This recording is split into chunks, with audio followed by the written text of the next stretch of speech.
ముఖ్యమంత్రి చంద్రబాబు నాయుడు కృష్ణా జిల్లా పెదపారపూడిలో పర్యటిస్తున్నారు. 2015 మే 2న స్వగ్రామం పెదపారపూడిని రామోజీ గ్రూప్ సంస్థల అధినేత రామోజీరావు దత్తత తీసుకున్నారు. రామోజీ ఫౌండేషన్ ఆధ్వర్యంలో 8,35,00,000 రూపాయలతో పలు అభివృద్ధి కార్యక్రమాలు చేపట్టారు. జెడ్పీ ఉన్నత పాఠశాల పాత భవనాన్ని పునరుద్ధరించారు.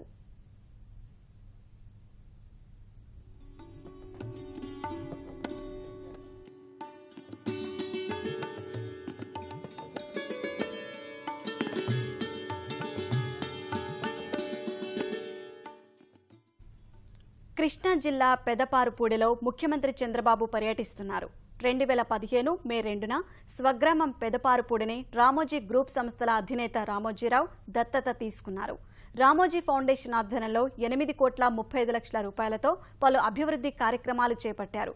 జెడ్పీ ఉన్నత పాఠశాల పాత భవనాన్ని పునరుద్ధరించారు. నూతన భవనం నిర్మించారు. డిజిటల్ తరగతి గదులు ఏర్పాటు చేశారు. గ్రామంలోని దారులను సిమెంట్ రహదారులుగా మార్చారు. 1,50,000 లీటర్ల సామర్థ్యం గల ఆర్ఓ ప్లాంట్ ఏర్పాటు చేసి తాగునీటి పైప్లైన్ల ద్వారా ఇళ్లు, కార్యాలయాలు, ఆలయాలకు 3 రూపాయలకే 20 లీటర్ల మినరల్ నీటిని సరఫరా చేస్తున్నారు. ఇంటింటికి మరుగుదొడ్డి ఉండేలా గ్రామస్తులకు రామోజీ ఫౌండేషన్ సభ్యులు అవగాహన కల్పించారు. పశుగ్రాస క్షేత్రాన్ని అభివృద్ధి చేశారు. సంపూర్ణ పారిశుద్ధ్యం, పచ్చదనం పెంపుపై రామోజీ ఫౌండేషన్ సభ్యులు శ్రద్ధ పెట్టారు. పచ్చదనం కోసం గ్రామంలో 260 మొక్కలు నాటారు. రక్షణగా 140 ట్రీ గార్డులు ఏర్పాటు చేశారు. ఇళ్లకు 572 మొక్కలు పంపిణీ చేశారు. ఆహ్లాదమైన అంగన్వాడీ కేంద్రం ఏర్పాటు చేశారు. జీవితాల్ని ఆరోగ్యాన్ని నాశనం చేసుకుంటున్నాం. కానీ ఆయన పెట్టిన డంపింగ్ యార్డ్ వల్ల అక్కడ తయారవుతుంది ఏంటంటే వర్మీ కంపోస్ట్ తయారవుతుంది. అది మనం కానీ పొలాల్లో వేసినట్టయితే మంచి ధాన్యం మనకు వస్తుంది. వాటి వల్ల మనం 100 ఏళ్ళు ఆరోగ్యంగా ఉంటామని చెప్తున్నాను. బాగా మాట్లాడారు, చాలా సంతోషం. పిల్లలు ఇంకేమైనా మాట్లాడతారా మీరు? ఎవరన్నా ఒకరు పిల్లలు, ఎందుకంటే మళ్ళీ మెయిన్ మీటింగ్ అక్కడ ఉంది, అక్కడికి వెళ్తాం. ఇంకొకరు మాట్లాడండి. రామ్మ ముందుగా ఈ గ్రామానికి విచ్చేసిన గట్టిగా మాట్లాడాలి, ధైర్యంగా గట్టిగా మాట్లాడాలి. ముందుగా ఈ గ్రామానికి విచ్చేసిన శ్రీ నారా చంద్రబాబు నాయుడు గారికి నా మనస్ఫూర్తిక ధన్యవాదాలు తెలియజేస్తున్నాను. ఈయన ఎవరో తెలుసా మనకు? తెలుసుకోవాలి కదా. ఈ రామోజీరావు గారి పేరున్నావా నువ్వు? మీ ఊరేనా? ఎంత దూరం ఇక్కడికి? 3 కిలోమీటర్లు సార్. 3 కిలోమీటర్లు. ఆయన ఈ ఊర్లో పుట్టారు రామోజీరావు గారు. తెలుసా? ఏం తెలుసుకున్నా చెప్పు ఆయన గురించి. ఆయన ఎంతో మంచివారు. మా స్కూల్ కోసం ఎంతో ఖర్చు పెట్టారు. ఆయన అవార్డ్ సిస్టమ్ కూడా నేను చూశాను టీవీలో. ఆయన ఎంత మంచివారంటే చాలా మంచివారు. మా స్కూల్కి ఎన్నో సౌకర్యాలు చేశారు. మా కోసం చాలా చాలా ఎక్కువగా మనీ ఖర్చు పెట్టారు. ఆయనకి అంత డబ్బున్నా కూడా ఇంకా ఈ ఊరిని గుర్తించుకొని ఈ ఊరి పిల్లలకి ఏదో చేయాలని మాకు పెద్ద బిల్డింగ్ కట్టించారు. అలాగే మాకు ఫర్నిచర్ ఇచ్చారు. ఇంకా డైనింగ్ టేబుల్ అంటే చాలా ఇస్తున్నారని నాకు తెలిసింది. ఈయనమ్మా ఆయన స్నేహితుడు ఈయన టీచర్ గా పనిచేశాడు. ఇప్పుడు ఎండీగా రామోజీ ఈనాడు బయటకి ఎండీ అయ్యాడు. రామోజీ ఫిల్మ్ సిటీకి కూడా ఎండీ అనుకుంటా కదా. రామోజీ ఫిల్మ్ సిటీకి ఎండీ అయ్యారు. ఒక ఊర్లో పుట్టిన వ్యక్తులు ఈరోజు ఒక సంస్థ ఏర్పాటు చేసి బ్రహ్మాండంగా చేయడమే కాకుండా మళ్ళా ఊరిని మర్చిపోకుండా చిన్నప్పుడు వాళ్ళు కూడా మేమారుగానే 3 కిలోమీటర్లు నడిచారు. ఇక్కడి నుంచి ఏ ఊరు ఎండిపోయింది? వానపాముకి వెళ్ళారు. వానపాముకి వెళ్ళి చదువుకున్నారు.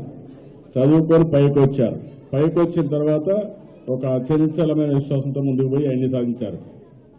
అదే మరి రామోజీరావు గారి మొదటి అబ్బాయి కిరణ్ గారు, ఆయన ఇప్పుడంతా వ్యవస్థ అంతా ఆయన కూడా చూస్తున్నారు. వాళ్ళని చూస్తే నీకేమనిపిస్తా ఉంది? అసలు అంత మంచి అని పుట్టారంటే ఇంకా అసలు చాలా మంచి వాళ్ళు సార్. నీకేం ఆయన మీద నేను కూడా అంతటి వ్యక్తి కావాలని రావడం లేదు నీకు మనసులో? ఏమవుతావు చెప్పప్పుడు? నేను డాక్టర్ అవుతాను సార్. డాక్టర్ ఏం చేస్తావు? డాక్టర్ ఇలాగే పేదవాళ్ళందరికీ ఉచిత వైద్యం చేస్తాను సార్. సొంతంగా నా డబ్బుతో బాగా కష్టపడి ఒక మంచి హాస్పిటల్ కట్టి పేద వాళ్ళకందరికీ నేను వైద్యం చేస్తాను సార్. ఇదే నా ఆశయం సార్. థ్యాంక్ యూ అమ్మా. గుడ్, చాలా సంతోషం. బాగా చెప్పాం, చాలా సంతోషం. ఇంకెవరన్నా పిల్లలు ఓన్లీ వన్ ఎవరన్నా ఒక్కరు వచ్చి మాట్లాడండి. మగపిల్లలు ఏమైనా వెనకబడిపోయారు మీరంతా? అంతే, మీరు వెనకబడిపోతారు. ఆడపిల్లల ముందు వస్తారు.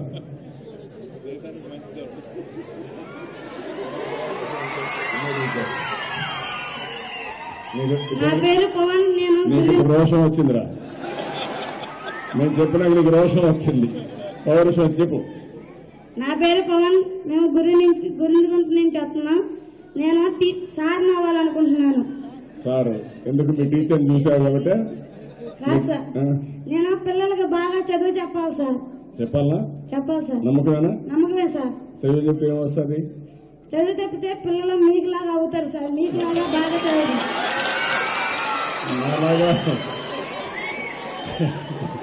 నాలాగా రామోజీరావు గారిలాగా తయారు చేస్తారంట. అవును సార్. Okay, good. అభినందనలు. బాగా చదువుకుంటావా? చదువుకుంటాం సార్. Okay, good luck.